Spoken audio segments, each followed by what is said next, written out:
सोचिए आप सुबह उठते हैं, अपना फोन चेक करते हैं, अपनी फेवरेट कॉफी पीते हैं और न्यूज देखते हैं। सब कुछ नॉर्मल लगता है। आपको लगता है कि आपके पास फ्रीडम ऑफ चॉइस है, लेकिन ये सिर्फ एक धोखा है। एक ऐसा सिस्टम जहां आप जो चूज करते हैं वो भी इनडायरेक्टली कंट्रोल होता है। लेकिन क्या हो अगर मैं आपसे कहूं ये जो फ्रीडम आप जिसे समझते हो वो सिर्फ एक धोखा है। और सबसे शॉकिंग बात तो ये है, वो कंपनीज जिन्हें आप एक दूसरे का दुश्मन समझते हैं, असल में पर्दे के पीछे वो एक ही इंसान कंट्रोल कर रहा है। Diverse employment this year. This is something we've been working with the Seller Hutchinson Whampoa for. Well, I learned how to deal with people pretty early in my career. और उसका नाम है ब्लैक रॉक।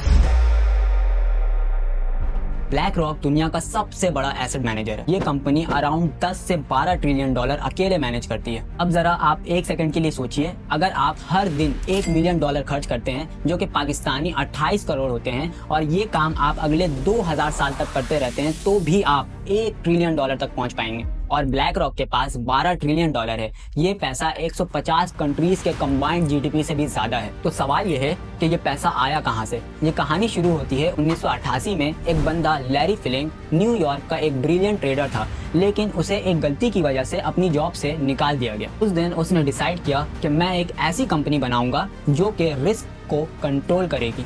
उसने 7 दोस्तों के साथ मिलकर एक छोटे से कमरे में अपनी कंपनी का स्टार्ट किया। पहले इस कंपनी का नाम रखा गया ब्लैक स्टोन फाइनेंशियल मैनेजमेंट, लेकिन 1992 में एक डिस्प्यूट के चलते ये कंपनी अलग होकर ब्लैक रॉक बन गया। लेकिन यहाँ से शुरू होता है असली गेम। ब्लैक रॉक का असल वेपन था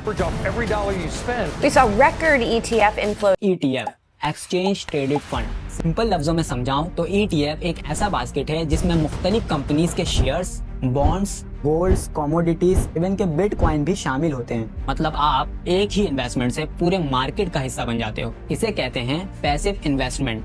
उन्होंने आम लोगों और छोटे इन्वेस्टर से ये कहा कि आप अपना पैसा हमें दें और हम इसे सेफली ग्रो करेंगे। और ये धीरे धीरे दुनिया का सारा लिक्विडिटी एब्जॉर्ब करने लगा, और ये दुनिया का 10% पैसा कंट्रोल करता है। अब आते हैं सबसे शॉकिंग बात पर, द इल्यूजन ऑफ चॉइस। आपको लगता है कि पेप्सी और कोका कोला एक दूसरे के कॉम्पिटिटर्स हैं, लेकिन असल में ब्लैक रॉक इसका टॉप शेयर्स होल्डर है। यानी कंपनीज तो 2 हैं, लेकिन मालिक सिर्फ एक ही है।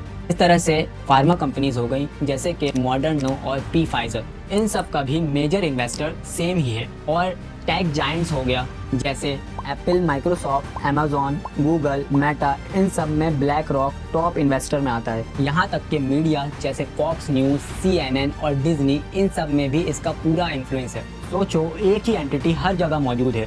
तो ये जो कंपटीशन है, क्या ये सिर्फ एक इल्यूजन है? लेकिन असल समझने वाली बात तो ये है कि ब्लैक रॉक की असल ताकत, असल पावर उसका पैसा नहीं बल्कि डेटा है।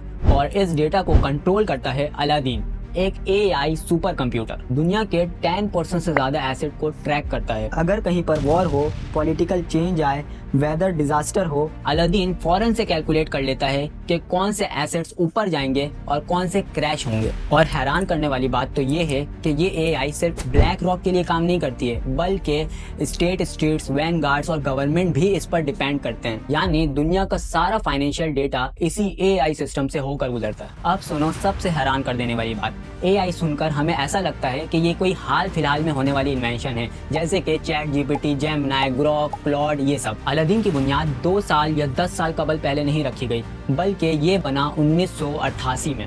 सोचो, उस वक्त इंसान के पास स्मार्टफोन तक नहीं थे और इंटरनेट प्रॉपर्ली एग्जिस्ट नहीं करता था, और WWW वर्ल्ड वाइड वेब 1989 में आया। लोग बात करने के लिए लैंडलाइन यूज करते थे और VCR पर मूवीज देखते थे, और AI तो आम लोगों के लिए साइंस फिक्शन का एक कॉन्सेप्ट था। लेकिन उस वक्त लैरी फिंक और उसकी टीम ने एक ऐसा एल्गोरिथम बनाया जो कि फ्यूचर के फाइनेंशियल मूव्स को प्रिडिक्ट करता था। और आज ब्लैक रॉक हर बड़ी कंपनीज में 3 से 10% शेयर होल्ड करता है, और इस कॉन्सेप्ट को कहते हैं यूनिवर्सल ओनरशिप। मतलब वो हर जगह है और उनके पास शेयर्स भी ज्यादा हैं, इसलिए उनके पास वोटिंग पावर भी है। यानी CEO कौन बनेगा, सैलरी क्या होगी और कंपनी का डिसीजन क्या होगा, ये सब ब्लैक रॉक डिसाइड करता है। और प्रॉब्लम ये है कि एक ही इन्वेस्टर हर जगह हो तो कंपटीशन वीक हो जाता है और प्राइसेस बढ़ जाते हैं। और सबसे शॉकिंग बात, ब्लैक रॉक को इन्वेस्ट कौन कर रहा है? वैनगार्ड और स्टेट स्ट्रीट, वो भी एक दूसरे के साथ इन्वेस्टेड है, यानी ये फाइनेंशियल सिस्टम खुद को ही ओन करता है। ये एक क्लोज लूप है।